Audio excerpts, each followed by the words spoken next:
Hello, എല്ലാവർക്കും സുഖമാണോ? സുഖമാണെന്ന് വിശ്വസിക്കുന്നു. അപ്പോൾ ഉച്ചയ്ക്കത്തേന് വേണ്ടിയിട്ട് നമ്മൾ ചോറും കറിയൊക്കെ ഇങ്ങനെ ഉണ്ടാക്കാനുള്ള പരിപാടിയിലായിരുന്നു. നല്ല വെണ്ടയ്ക്ക കൊണ്ട് പേരിടാത്ത ഒരു കറി ഉണ്ടാക്കാൻ തീരുമാനിച്ചു. ഇതിനവസാനം പേരിടേണ്ടത് നിങ്ങളാണ്. ഈ കറി മുന്നേ ഉണ്ടാക്കിയിട്ടുള്ളവർ അതൊന്ന് കമൻറ്റ് ചെയ്യണം കേട്ടോ. പിന്നെ മത്തി നമ്മൾ വറുക്കാൻ വെച്ചിട്ടുണ്ടായിരുന്നു. നല്ല മത്തി കിട്ടി. അത് അത്യാവശ്യം ഉപ്പും മുളക് പൊടിയും കുരുമുളകും ഒക്കെ ചേർത്ത് വറുക്കാൻ വെച്ചു. അപ്പോൾ നമുക്ക് ഈ കറി എങ്ങനെ ഉണ്ടാക്കുന്നതെന്ന് നോക്കാം. വെണ്ടയ്ക്ക കൊണ്ടാണ് സംഭവം ഉണ്ടാക്കുന്നത്. വെണ്ടയ്ക്ക, കൊച്ചുള്ളി, തക്കാളിക്ക, പച്ചമുളക്, കറിവേപ്പില, വെളുത്തുള്ളി ഇതെല്ലാം കൂടെ നന്നായിട്ട് വഴച്ചെടുക്കണം. എന്നിട്ട് തൈരും മഞ്ഞൾപ്പൊടിയും ചേർത്ത് മിക്സിക്കകത്ത് അടിച്ചെടുക്കണം.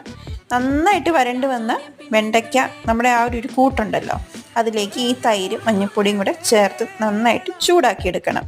ഈ ഒരു കറി മുന്നേ ഉണ്ടാക്കിയിട്ടുള്ളവർ കമൻറ്റ് ചെയ്യണം കേട്ടോ. ഇതിൻ്റെ പേര് ഇതിപ്പോൾ നമ്മൾ ചുമ്മാ ട്രൈ ചെയ്തതാണ്, പക്ഷെ നല്ല ടേസ്റ്റായിരുന്നു, അടിപൊളിയായിരുന്നു.